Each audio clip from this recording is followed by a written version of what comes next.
Aujourd'hui, petite activité avec de la pâte autodurcissante. Donc moi, ma pâte autodurcissante, je la trouve à Action. C'est la moins chère, elle est blanche, elle est très bien.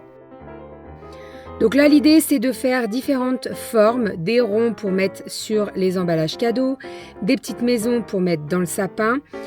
Petite astuce pour avoir un bombé, n'hésitez pas à mettre du film plastique et à faire avec l'emporte-pièce. On va bien lisser les bords. Bien entendu, vous faites des petits trous s'il y a besoin pour faire passer un ruban.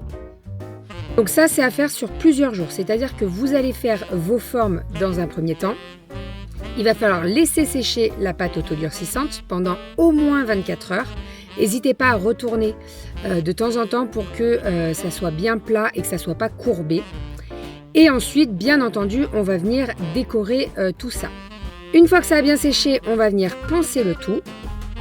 Donc moi, j'utilise toujours une première couche de peinture. Alors là, c'est de la peinture blanche, ça ne se voit pas.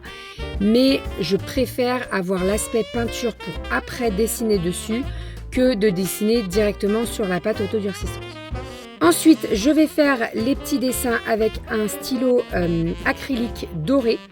Donc là, vous laissez parler votre imagination. Vous faites des petits motifs, vous mettez les petits prénoms que vous voulez mettre sur les cadeaux, etc. etc. Les petites maisons, il n'y a rien de très compliqué. Vous formez un petit carré ou un rectangle. Vous faites des petites fenêtres, des petites portes. Et bien entendu, pour avoir une belle finition, il faut mettre une couche de vernis. Ensuite, il vous suffit juste de mettre un petit ruban dans le petit trou que vous avez fait.